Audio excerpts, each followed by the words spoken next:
আমরা শুনছি ভগবান শ্রীকৃষ্ণের গল্প। আজকের পর্বে আমরা শুনব শ্রীকৃষ্ণের জন্ম। একদা দেবর্ষি নারদ কংসের কাছে এলেন। তিনি নানা বিষয়ে কংসের সাথে কথা বললেন। সবশেষে বললেন, গোকুলে যারা বাস করেন তাদের অধিকাংশই দেবতা। ভগবান বিষ্ণুর আদেশে নবরূপে জন্মগ্রহণ করেছেন পৃথিবীতে বসবাসকারী অসুরদের বিনষ্ট করার জন্য। এদের নেতা হলেন নন্দ। কংস ভয়ে চমকে উঠলেন। নারদ সভাস্থল থেকে চলে যেতেই তিনি বসুদেব এবং দেবকীকে কারাগারে বন্দি করলেন। ভাবলেন, দেবকী বসুদেবের প্রথম সন্তানকে মেরে না ফেলে তিনি খুবই ভুল করেছেন। তৎক্ষণাৎ তিনি দেবকীর কাছে গেলেন। তার কোল থেকে শিশুপুত্রকে ছিনিয়ে নিয়ে নির্মমভাবে হত্যা করলেন। কংস যাদবদের ঘৃণা করতে লাগলেন। নানাভাবে তাদের ওপর উৎপীড়ন চালাতে শুরু করলেন। কংসের পিতা উগ্রসেন ছিলেন যাদবদের নেতা। তিনি তাকেও কারাগারে বন্দি করলেন। যাদবদের ওপর কংসের অত্যাচার এত বেড়ে গেল যে তারা প্রাণ বাঁচাতে নানা জায়গায় পালিয়ে গেলেন। কংস একে একে দেবকীর 6টি সন্তানকে হত্যা করলেন। এখন সপ্তম সন্তানটি দেবকীর গর্ভে বৃদ্ধি পাচ্ছে।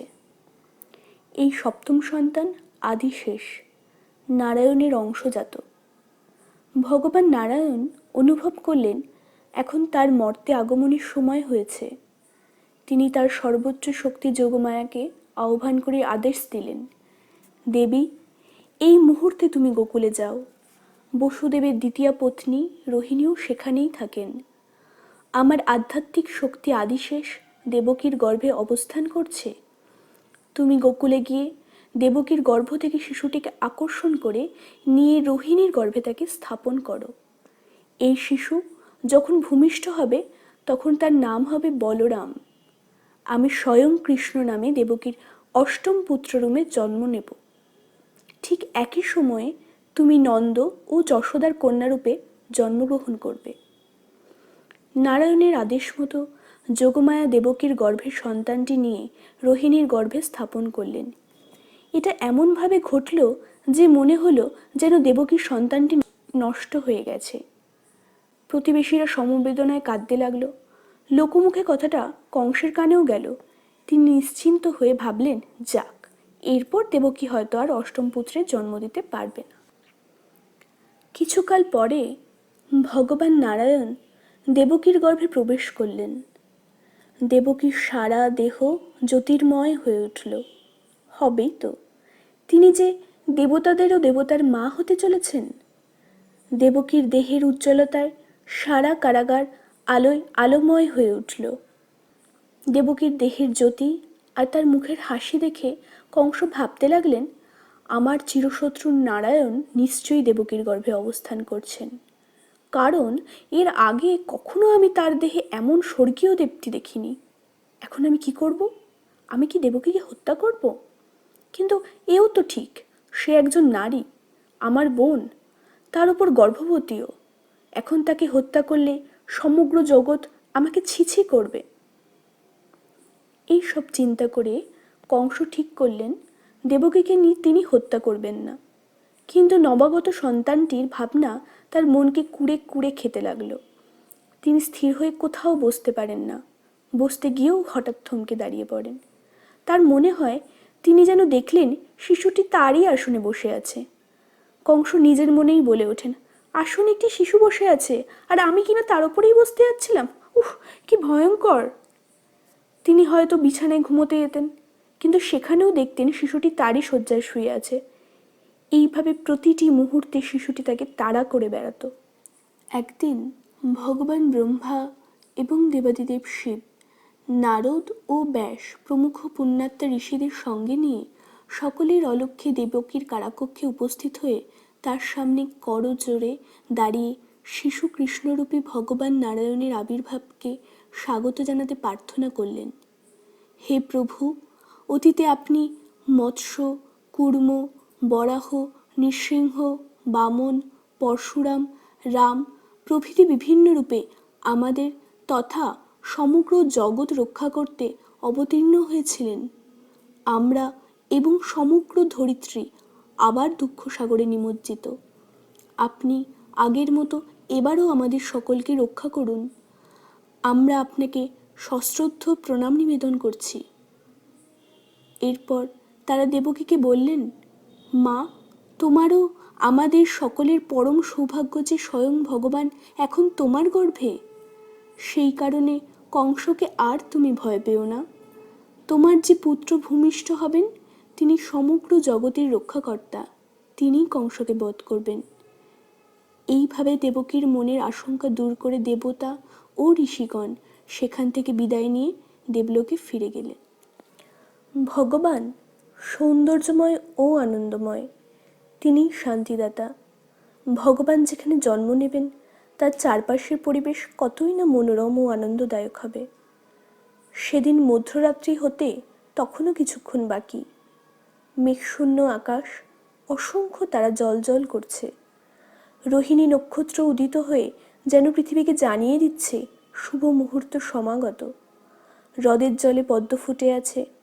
পৃথিবীতে ভগবান কৃষ্ণের আসন্ন আবির্ভাবের আনন্দে তারা যেন তাদের পাপড়ি মেলে ধরেছে।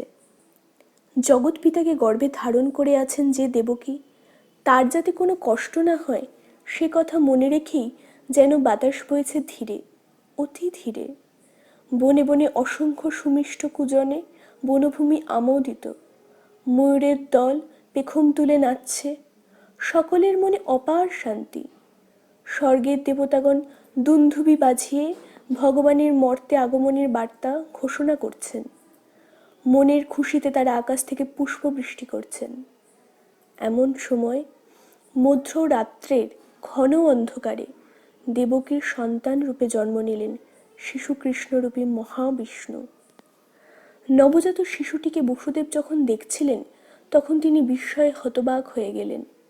তিনি একই দেখছেন, এই শিশু তো সাধারণ শিশু নয়, ইনি তো দেবাদিদেব বিষ্ণু নররূপে আবির্ভূত হয়েছেন। সদ্যজাত ওই যে শিশুটি শুয়ে আছেন তিনি স্বয়ং নারায়ণ ছাড়া আর কেউ নয়। নারায়ণ না হলে কি তার এমন নয়নাভিরাম রূপ হতে পারে? পদ্মের মতো দুটি চোখ, শঙ্খ চক্র গদা পদ্মধারী 4 হাত, বুকে ভৃগু কর্তৃক অঙ্কিত পদচিহ্নের সঙ্গে উজ্জ্বল কৌস্তব মণি শোভা পাচ্ছে। পরিধানে পীত বসন, তার কানে একজোড়া মহামূল্য মণিকুণ্ডল, কোমরে উজ্জ্বল কটিবন্ধ, বাহুতে বাজু, হাতে বালা ও অন্যান্য আভরণে তার দেহ দীপ্তিমান। তিনি আপন মনে বললেন, কি অপরূপ শিশু জন্মগ্রহণ করেছে, অথচ ভাগ্যের কি পরিহাস, এখনই কংস এসে হাজির হবে এবং শিশুটিকে হত্যা করবে। পর মুহূর্তেই তিনি উপলব্ধি করলেন, এই শিশু তো সাধারণ শিশু নয়, ইনি তো নবরূপে ভগবান স্বয়ং। এই কথা ভাবতেই তার মন থেকে কংসের ভয় দূর হয়ে গেল। নতজানু হয়ে করজোড়ে তিনি শিশুটির উদ্দেশ্যে স্তব করতে লাগলেন। আপনার অসীম কৃপায় আপনি পৃথিবীর পরিত্রাতা রূপে আমার ঘরে আবির্ভূত হয়েছেন। আমাদের প্রতি আপনার অসীম করুণা। হে ভগবান, আমাদের বংশে আপনি জন্মগ্রহণ করবেন এই আশঙ্কায় ভীত হয়ে কংস আমাদের আগেকার সবকটি সন্তানকে হত্যা করেছে। এখন আপনার জন্মের সংবাদ পেয়ে সে আপনাকেও বধ করবে। বসুদেব মনে মনে যদিও জানতেন কৃষ্ণকে কংস বধ করতে পারবে না, তবুও তার পিতৃ হৃদয় বিপদের আশঙ্কায় উদ্বিগ্ন হয়ে রইল। দেবকীও সর্বদা কংসের ভয়ে ভীত হয়েছিলেন। কিন্তু এখন পুত্রের সারা দেহে দেবতার চিহ্ন ও লক্ষণ দেখে তার মুখে হাসি ফুটল। তিনি ভগবানের প্রশস্তি করে বললেন, হে ভগবান, আমি নিশ্চিত জানি আপনি স্বয়ং ভগবান বিষ্ণু।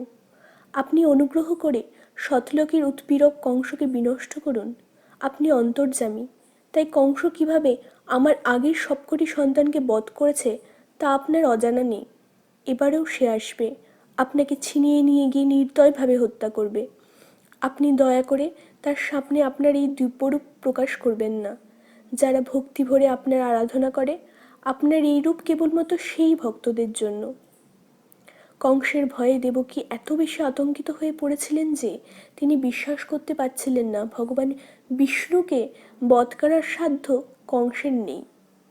মাতৃস্নেহবশত তিনি ভগবানকে সাধারণ শিশুর রূপ ধারণ করতে অনুরোধ করলেন। দেবকীর সরলতায় ভগবান বিষ্ণু অত্যন্ত মুগ্ধ হলেন। তিনি সস্নেহে তাকে বললেন, দেবকী, তুমি সকলের চেয়ে পবিত্র নারী।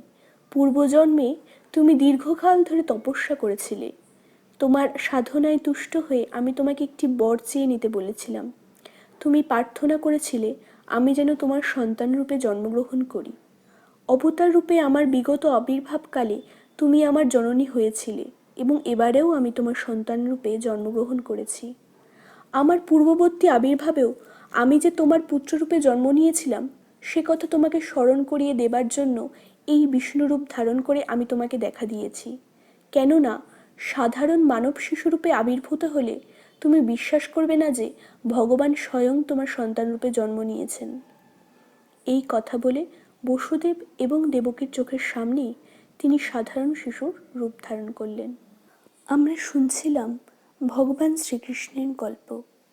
আগামী পর্বে কি থাকছে জানতে হলে তোমাদের চ্যানেলটিকে অবশ্যই সাবস্ক্রাইব করে নিতে হবে। আর কেমন লাগলো শুনতে তা জানিও আমায় কমেন্ট বক্সে। ভালো লাগলে ভিডিওটাকে লাইক করো আর ভাগ করে নিও তোমার ভালো লাগার মানুষদের সঙ্গে।